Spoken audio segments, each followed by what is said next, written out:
Joseph Nyer, President and CEO of the Hope Institute for Children and Families. I want to thank you all for coming. We're here because of our collective interest and role in economic development and job creation. We're here today to announce an important development in the history of the Hope Institute and an important step forward in the economic development of the city. This development is the renovation of the Hope Institute campus as a result of our new residential conversion agreement with the state of Illinois. The new jobs it has to offer and the construction jobs it will create in the city of Springfield. We're often asked, what is a conversion agreement? Let me highlight that just briefly. For 2.5 years, we've worked with the state of Illinois to sign and execute a conversion agreement that would allow the services we provide, the vital human services, to achieve federal Medicaid match. What that means is that the money that the state of Illinois already spends on services will be augmented about 60 cents on the dollar from the federal government, thereby reducing the burden to the Illinois taxpayer for human services. Within 5 years, it requires us to modernize and rebuild our campus or another setting. Let me put that into context just for a moment. Since 2000, Hope has invested more than $7 million on this campus. Land it leases from the city. Based on stats provided by the Greater Chamber of Commerce in Springfield, that added alone over 100 jobs. Hope is currently the 7th largest private sector employer in the city of Springfield and in the county, employing over 567 full-time staff. Since 2000, Hope made these investments of $7 million based on commitments it received from the city of Springfield and from Woodside Township to ensure 2 means of egress. To ensure that during an emergency, we had a second way in and out of campus because the children we serve have vital, life-threatening healthcare needs. Until recently, in 2008, the lease we have with the city of Springfield required we have access to Hazel Lane, access that has been denied. We're not here to throw stones. As most of you know, we're in court trying to resolve that matter. The attorneys throw stones and throw them away.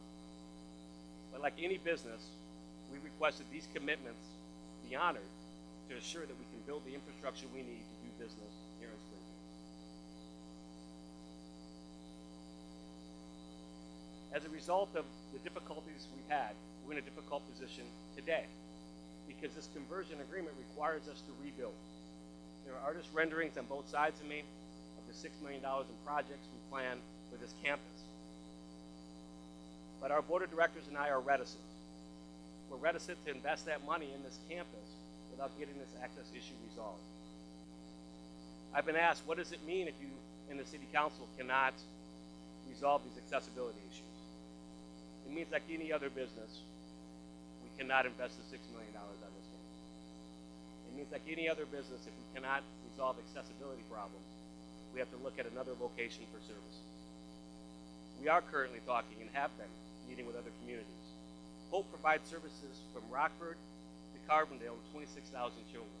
Our headquarters and our main services were founded in Springfield and remain in Springfield. It's our intention to stay in Springfield. It's our preference to stay in Springfield. But we have been meeting with other cities because it's important we have a plan B and a plan C.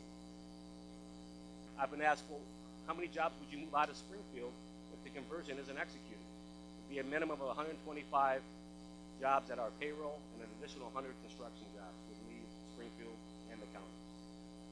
But we're confident that our preference will come to be realized, and that is to stay in Springfield because of the good work of the city council. There are those that will say there is no access problem on this campus.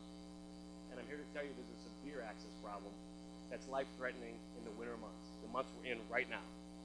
When snow precludes access to our campus, school buses go off the road, our physicians can't get to our youth, we have serious issues. There are those that would say there's no life safety issue as a function of the accessibility problem. I'm here to tell you that that's also not the case. We have children with pacemakers and seizure disorders and life-threatening health conditions who are predicted not to reach the age of 20. But thanks to our 24-hour medical attention provided on this campus, these youth live long and productive lives. Some will say that this is not a city council concern. This is a matter for the courts. That's also not the case. Going to court is a reactive measure, not a preventative measure.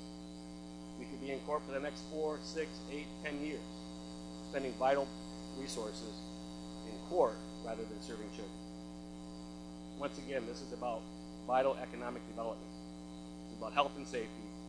It's an issue that requires the teamwork of the entire community. I'm confident that working together with the city and with labor and with all of you, that we can find a solution. Our solution doesn't require forced annexation. Our solution doesn't require land grants. What our solution requires is 2 means of egress. One for a main entrance, one for emergency circumstances. 2 means of egress that are controlled by the city or Hope to make sure that it's never blocked again. I'm pleased that the mayor and Alderman Cimarosa are here today to support us. I'd like to give them an opportunity and all of our other friends here to speak, and then we'll take any questions you may have. Thank you. Thank you, Dr. Nyer. I think that there's some interesting things that a lot of people in Springfield don't realize, and that until they come out here, if they are fortunate enough to be able to take a tour of Hope School, they would have a better understanding. But as a business leader, you have to say this. This is the 7th largest employer in the city of Springfield with a payroll of over $30 million. And we know as economic times have hurt and all the challenges that we faced in the last few years, every job loss means additional job losses somewhere else in another sector. So not only are we trying to preserve everything that we've tried to work on so hard in the last few years, but also expand. And there isn't a labor person standing back of me that wouldn't love to see another $7 million of construction started in the city of Springfield, especially right now in these tough economic times. So Hope has been a tremendous business partner to the city of Springfield, providing literally hundreds, almost 400 employees here on this campus alone. And what it means in the state of Illinois throughout from as he said, from Carbondale to Chicago is unbelievable. So we're going to do everything we possibly can as far as the city is concerned to make sure that not only Hope stays here in the city of Springfield, but also has the expansion that they need to be able to do the things that they do and providing to those that are a little less fortunate than us. Alderman Cimarosa. Thank you, Mayor. I couldn't say it any better. Hope has made a commitment to stay in this community, bearing a very reasonable approach to keep this road open during emergency access, and I pledge my commitment to help them do that and stay here. We need jobs in Springfield, and they've made a commitment, and they have my commitment. Well, thank you, Mayor and Alderman Cimarosa. I also want to introduce Gary Plummer from the Springfield Chamber of Commerce. Thank you, Dr. Nyer. On behalf of Val Yezel, the chairman of the Chamber this year, who's with us today, I want to express the Chamber's support for this project and this opportunity. And it's been said several times about the size of Hope. We would be here whether Hope was 600 employees or 6 employees, because every job opportunity and every opportunity for a new job or retained job is important to us. And to hear about the dramatic growth that we've seen in the last decade alone here at Hope was truly remarkable.